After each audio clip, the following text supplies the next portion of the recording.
Good evening, Hawks fans, and welcome back to the Atlanta Sports District. I'm your host, Russell Spence, again here with the old man, coming to you directly after a 126-119 loss to the Charlotte Hornets.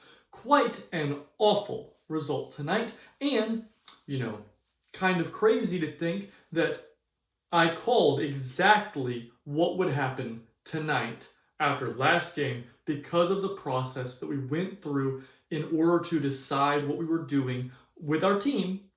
When we decide to make these decisions, we will lose games against good teams every single time. What do you think, old man? Well, I think it was a patented Atlanta Hawks loss. It's a loss where players played hard, coaches made stupid decisions, team lost. So basically, coaching staff is throwing the season away. That's what I think. You score 119 points, that's enough to win. We'll talk about offense and defense in a minute, but I'm telling you, it's like Russell said, the process is so bad. A few weeks back, he went through the head banging analogy where he said, if I keep banging my head against the wall, keep banging my head against the wall, I'm wondering why I've got a concussion. Well, we keep wondering why we're losing. The reason we're losing is because we do not play to the strength of our team. The strength of our team is athleticism, length, and defense. And for some reason, we always play into our offensive lineups. So, to start off, we're going to talk about the defense. The defense was really terrible. This was a very slow-paced game. Not very many possessions in tonight's game. And over that, they still scored 126 points. Very, very awful defensively. And you look and you say, well, Zach played really well defensively, and Jalen had one of his better defensive games of the year. Dyson was pretty good defensively. It seemed like, he held LaMelo to kind of a bad efficiency night from the field. And Okongwu wasn't terrible. Yeah, we got Okongwu back, and he played pretty well defensively. What happened? Well, what happened was, for some reason, we have just an absolute love of playing Corey Kispert and CJ McCollum together. But tonight we not only did that, any time that CJ McCollum and Corey Kispert were together, also Jock Landale was subbed into the game. And don't get me wrong, I like the addition of Jock Landale. I think he's going to help us. But at the end of the day, Jock Landale is not a great defender. He is serviceably big, a good rebounder, a very good offensive player, but not a good defender. And so when you run two very poor outside perimeter defenders by the numbers, I think Corey is a little better than the numbers for him, but then I think CJ is a little worse than the numbers portrayed for him. When you have two guys who by the numbers are really terrible perimeter defenders and a person whom is not capable of guarding the basket, that is a recipe to get scored on a lot. I think what happens with Landale is if you tell him just stand here and block shots, he'll get 4 like he did in the last game. But if you tell him, okay, we got some, you have to step over and make this decision, step up, or what are you going to do? He's a kind of defender where you go, you stand here and don't let the ball go in the basket. But if you make him move, make him do anything, he's not a good defender. But now I'm with Russell. I'm glad he's on the team. I think he's going to add something to us. Very good backup center in the league, but not a good defender. Well, and my huge problem that I have with the team right now is the fact that we, again, don't know where our bread is buttered.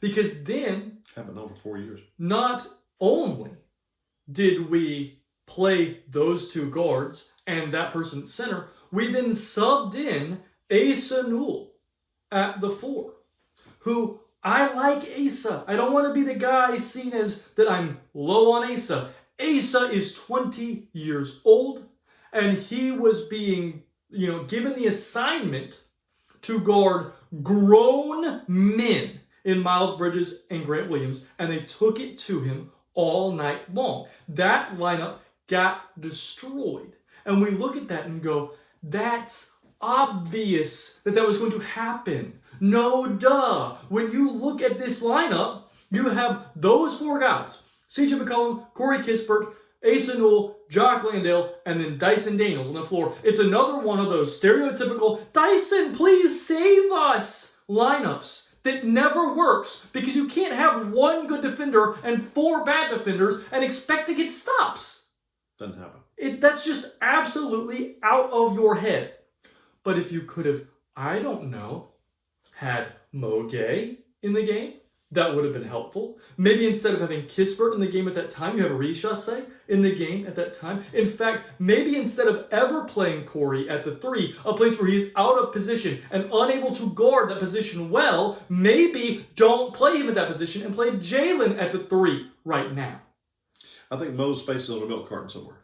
He's missing it. I don't know. I thought to myself tonight, did Mo hurt Quinn's dog, or did Mo say something about Quinn's mother? Well, what's the problem? This is almost like it's personal, because it's as plain as the nose on your face that if you can't stop somebody and you have an elite defender who is almost 7 feet tall, I don't understand the hesitancy of using him. I get it. His offense is not the best, but that's fine. Offense can develop some, I think. I think he can get better on offense with more confidence. But that defense, he is just a naturally gifted defender who knows what he's supposed to do, and he can organize so everybody else knows what to do as well. And sadly, the offense has been coming around. He's shooting a much better percentage from 3. He's being more aggressive. He's pinning people in the paint using his size. He's setting very good screens. The offense hasn't been bad with him on the floor. And so I don't understand. You say, oh, we got to lean in the offense because we got to score. They're making baskets. We got to make baskets. What did Asa give you tonight? He made 1 3 and got 1 just wide open, easy dunk. Mo can do that too. And got those in about 30 seconds. Yes. And the rest of the time, he was getting beaten to death. And before we move off defense, I want to ask a question about the line. How did that lineup in the back half of the third quarter work out? I mean, I told Russell watching the game, I said, when we got down like 9 points, I said, we won't overcome this. And we didn't. Even though we caught back up, it takes so much effort and so much energy to catch back up that you wear yourself out. And so we did not overcome what happened at the end of the third quarter. Well, and there was a portion of the end of the first quarter when that lineup was on the floor where they made 6 straight baskets. Then there was a portion where at the beginning of the second quarter when that lineup was on the floor, they made 4 straight baskets.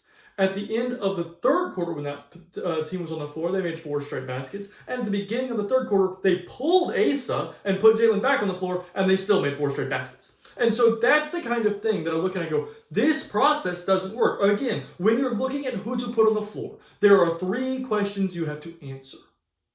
The 3 questions you must answer is, can this lineup make shots? In the NBA, you can put any one of your 15 men on the floor, and the answer is yes for most teams. So take that one out. Then, can this lineup get stops? If the answer is no, don't put that lineup on the floor. And then, can this lineup rebound? And if the answer is no, don't put that lineup on the floor. We got demolished tonight on the defensive glass. Well, and see, that makes 2/3 of the things you can't put people on the floor for. And we didn't have either of them. I'd rather win 198 than lose 126-119. Because it's an embarrassment, and it's what we've been doing for years. And I tweeted during the game, I said, for 3 years, almost 4 years now, the defense has been horrible. And we've always just blamed it's Trae Young, Trae Young, Trae Young, Trae Young, Trae Young. We don't have a Trae Young now. So why does it still suck this bad? We've got a worse Trae Young. He's called CJ McCollum.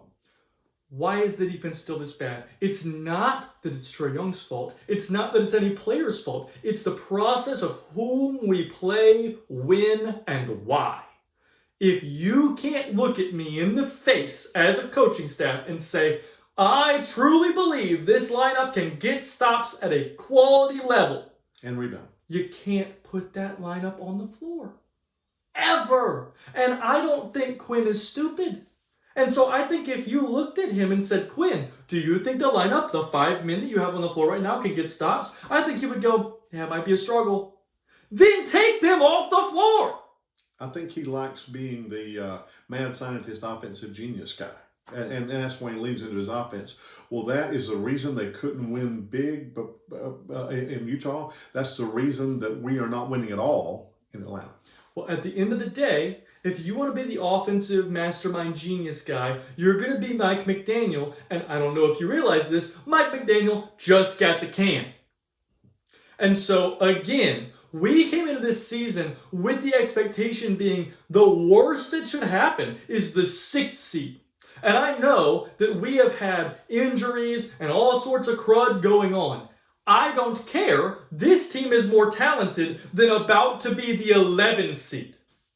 We're about to be out of the play-in tournament. And we're going to stay there.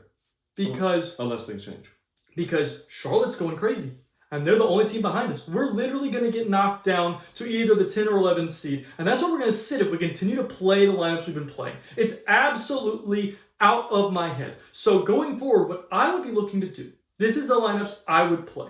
I would have Onyeka and Jock Landale as my centers. And I would play Jalen and Mo as my fours. But I would play Jalen also at the three. So I'd have Zach and Jalen as my threes so that Mo could still play 30 minutes. Right? If Jalen plays 18 minutes at the three and 18 minutes as the four, then he plays 36 minutes and Mo still gets 30. And if Mo's offense is really bad one day, you can give Jalen a little more and give him 38 or 40. He's been used to playing that much. Then I would say, okay, moving forward, we can't afford to play the defense of CJ McCollum right now. So at the two, we got Naw and we've got Kuminga. Or we've got Naw and we've got CJ if we have to play him, or Kispert. Either one I would work with. And then at point guard, you got Dyson and Naw that can share the load. If one of them gets hurt, you got Gabe Vincent who can play some defense. But never again should you play a lineup that can't get stops. It's unacceptable. Ever. We have a roster that can get stops, so get stops. At the end of the day, look at the whole league. Look at every team at the top of every standing. And tell me if they are a team that plays better defense or better offense. And every single time, it will be defense. The New York Knicks play great defense. They've got Harden, they've got Anunoby, they've got Bridges, they've got Mitchell Robinson. They can shut you down.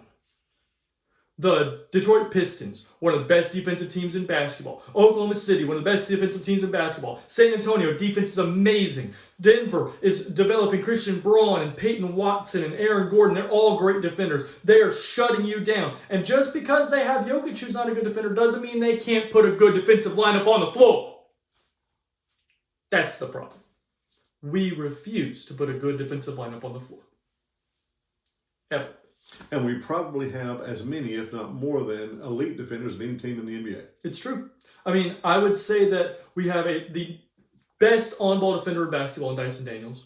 We have a top 5 to top 10 on-ball defender in Naw. We have some truly elite level wing play defensively, like athleticism-wise, with Richase and Kuminga, and like those kind of players are wonderful athletes that can defend at a high level if put in the right situations. We have players like Jalen who are in that same boat, and then you look and you say, we've got people who can defend the paint very well, and Mo Gay and Onyeka, they should be able to be very good paint defenders. How is this team so bad defensively? It doesn't make sense. There's cognitive dissonance there, and so make it make sense.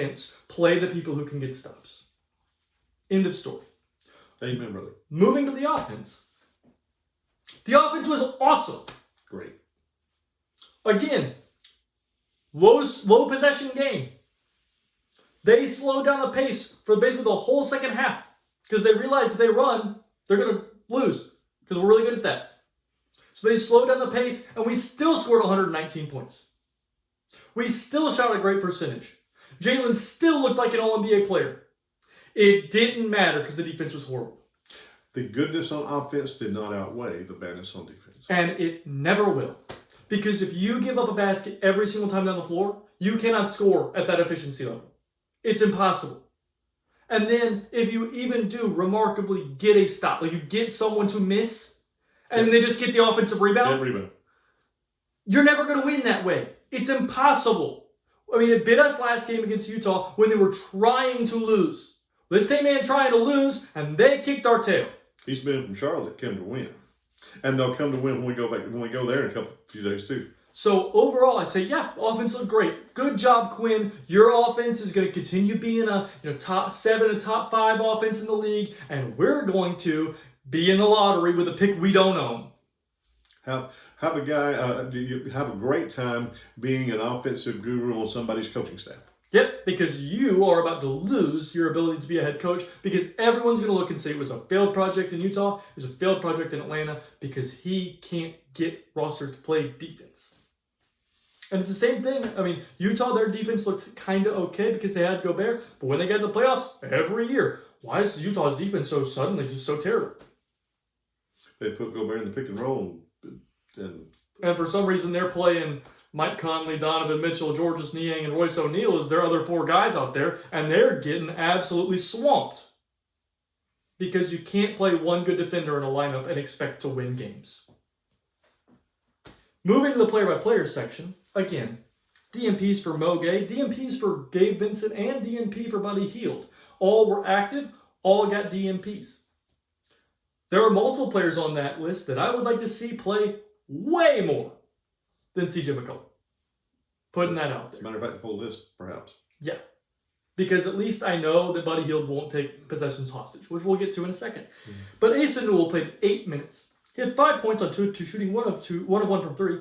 He had a rebound, an assist, and 2 fouls, and finished -10 in 8 minutes. Man, leaning into that offense really helped. Well, he scored 5 points in 8 minutes. That's pretty good if you put it up for the whole basketball game. Well, what that means is if he scored 5, then they gave at least 15 because in 8 minutes because he was -10. It's almost impossible for you to score 5 points and you to be -10 in 8 minutes. That means literally they were scoring 2 points a minute. Minimum, because he didn't score all the points the 8 minutes he was in there. So we scored more than that, and they scored more than that again. That's how bad the defense was with him on the floor. And again, I like Asa. So, just putting that out there. In the G League, learning how to play defense right now. Stop playing that guy. He's not an NBA player right now. I like him, but he's not an NBA player right now. Again, I'm using that wording very specifically. I think he will be an NBA player. I think he will be able to defend at an NBA level at some point. But that is not 2026 right now. That's not the player he is. And we're trying to win games. Exactly. I think. Moving on, Jock Landale played 17 minutes. He had 5 points on 2 of 3 shooting, 1 of 2 from 3. He had no rebounds and an assist. And he finished -13. So, Jock did a little bit better with the defense, sort of, ish. But still was absolutely horrible defensively. And again, it's a lot of because they had straight line drivers coming straight at his face. And he's not that kind of defender. He's not that guy. The most concerning, now again, like him a lot. Glad we've got him. Think he's a quality backup center in the NBA. Would you mind reading me that rebound statistic again? He had 0. In 17 minutes, and he weighs 255 pounds, he's 6 feet 11. You should, in 17 minutes, fall in 5 or 6 rebounds when you're that big and that tall. I don't know. And when you're not playing up to touch. Now, if you're playing out at the 3-point line, have to run back to get in there and try. That's fine. If you're standing directly on the basket for 17 minutes and get no rebounds, that's an issue. We have problems. That's an issue. Moving on, we'll talk about Corey Kispert. Corey played 23 minutes. He had 8 points on 3 of 8 shooting, 2 of 5 from 3. He had 2 rebounds, 2 assists, 4 turnovers, 2 fouls, and finished the game -23. It was a rough one from Corey Kispert. Defensively, it was really bad. Ball security-wise, it was really bad. Shooting and aggression-wise, it was still good. But you can't play that bad of defense and expect to get wins. And you can't play. I love Corey. Like I said, talk about toughies, and he is agree. But you can't play that bad of defense and expect to get minutes.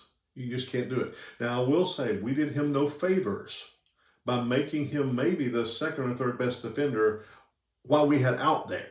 Corey is never going to hang his head on defense, but he is what I call a league average to slightly below average defender. But if he's your 2nd or 3rd best defender on the court, then you're getting blown off the court because of your defense. And when you do that, then you have this terrible plus minus. You know, I've heard people talking. They go, well, for people who care about plus minus, everybody should care about plus minus because when you're out there, you lost your minutes by 23. Well, right? And again, you look at the team right now. If you actually go look at the advanced numbers, the player on our team who has the best on-off splits in every metric you look at is Mohamed Gay. Mo Gay has the best on-off any player on our team. That's including a dude who's going to be on an All-NBA team in Jalen Johnson. So how does that guy get a DNP tonight when the defense was absolutely horrible? I do not get it. I don't know what he did, that poor dog. So, moving on to CJ McCollum. CJ played 28 minutes. He had 12 points on 5 of 8 shooting, 2 of 4 from 3. He had a rebound, 3 assists with only 1 turnover and finished the game +4. So CJ was able to play with the starters because he always closes halves and games. for some reason. I don't think he deserved that tonight, but he does get to do that. And the starters, when he was closing those games, really kicked the crap out of the Hornets. And so his plus minus gets saved by that, but it was not his doing. Well, at 8 shots, who was counting those things? Seems like he shot 40 times. I guess 8's accurate, but wow, it seems like he shot a lot. He makes the loudest 10 or 12 points in a game I've ever seen. Because he has the ball a lot and he dribbles, and I mean, he's going to pound the air out of the thing. Mm-hmm. It's really, really sad because he's so bad defensively, and then he thinks he's helping. I really do think he thinks he's doing a good thing offensively when he's like, dribble, tween, cross, behind, by, bang. You're not helping. Move the ball, play in the framework of the offense, and play defense. Don't hijack possessions. And you'll be a lot better. But moving to starters, I am very mad for Zachary Richase. Tonight, Zach played only 23 minutes.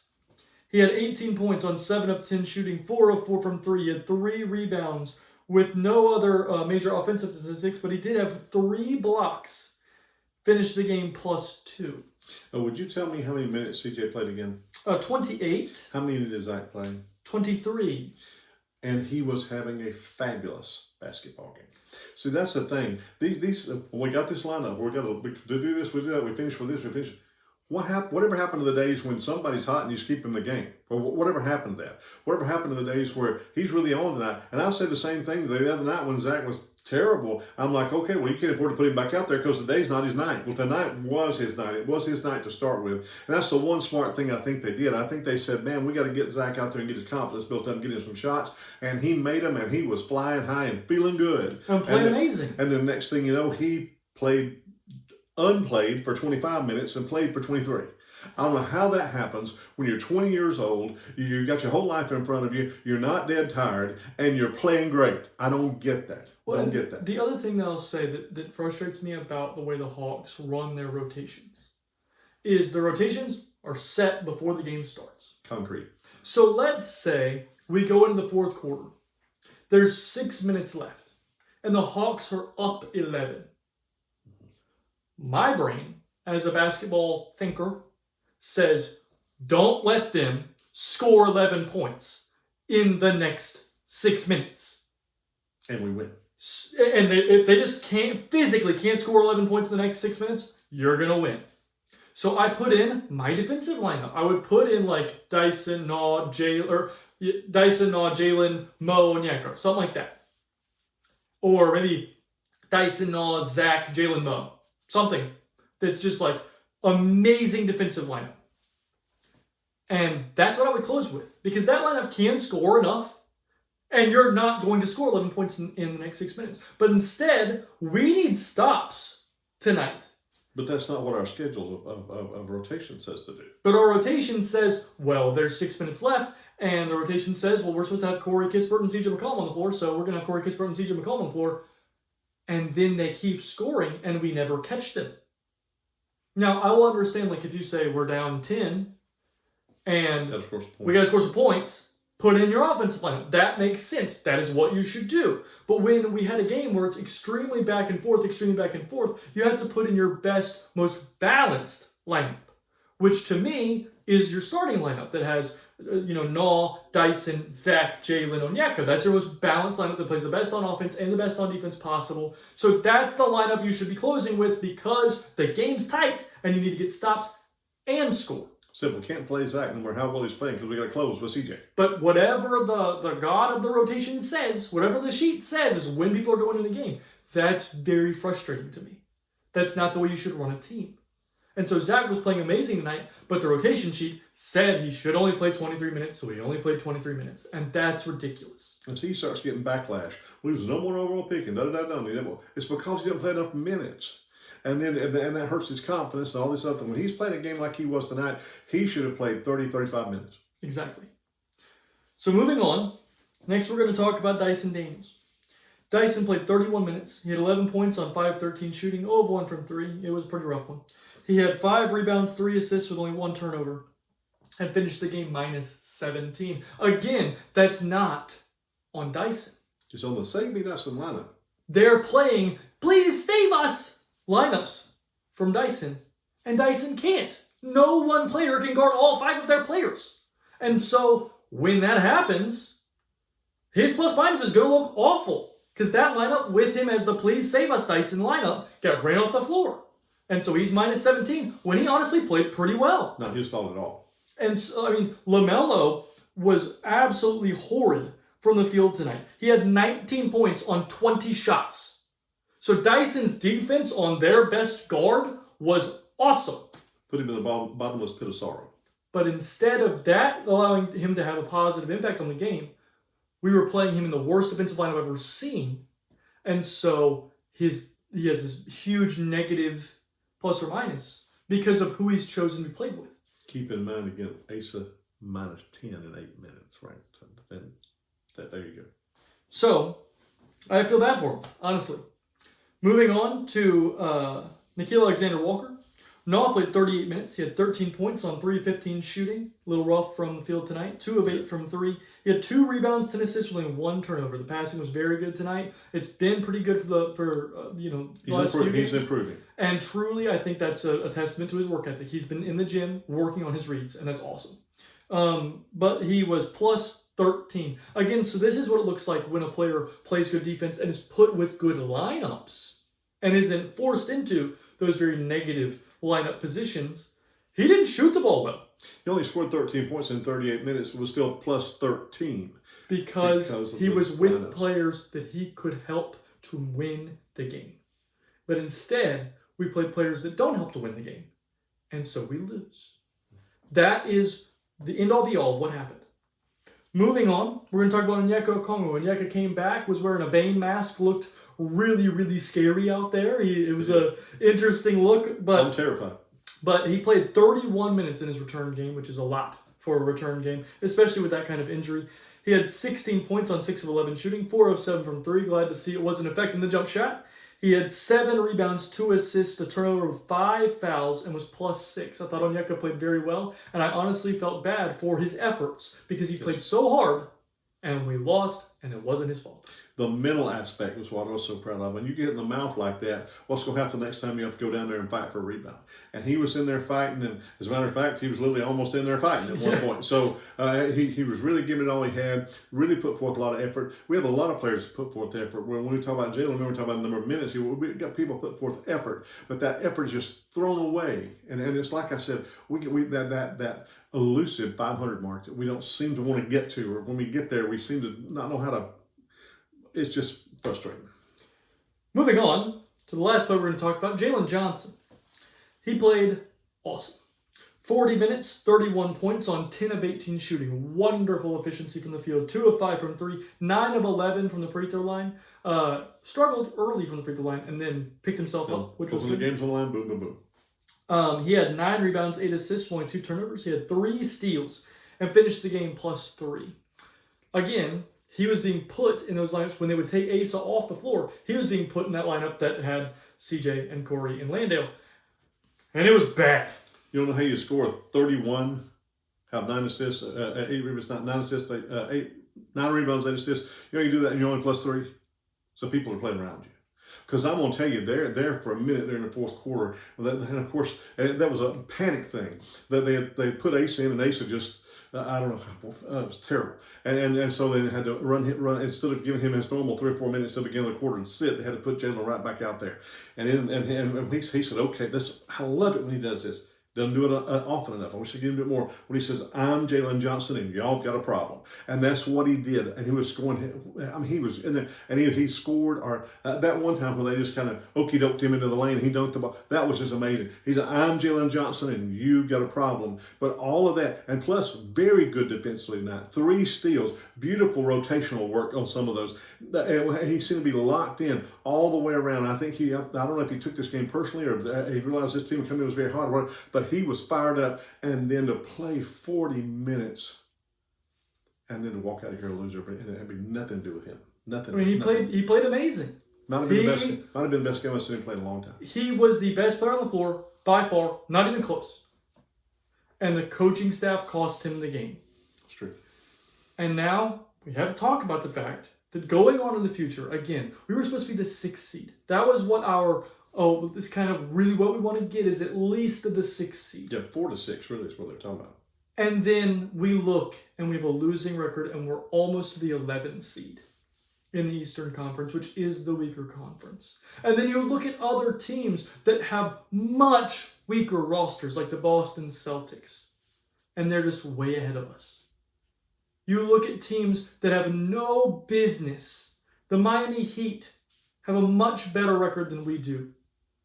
Well, look at who's coaching them. Eric Spoelstra is the dude. Would love to have him. Who knows how to win games. And he does it all the time, no matter what. You look at teams that are playing well right now, and every single one of them play lineups that get stops. And we don't. And that's why we lose. So moving forward, that is a concern for the future of this coaching staff. And I am concerned that their jobs will not be here very long. And we never want anybody to lose their job. No. We want them to do well. We want the Hawks to do well. I like Quinn. I think that Quinn is a nice guy. He seems like a good dude. When he talks on the broadcasts and things, and the way everybody in the media talks about him, he seems like a really good guy. I don't want to see him lose his job. But when you make these decisions, you're gonna lose your job. It's like if you're working a desk job somewhere and you walk into the business and punch your boss in the face, you're gonna get fired. Well, if you make these kind of decisions over and over and over again, leading to losses when your entire job is to win games.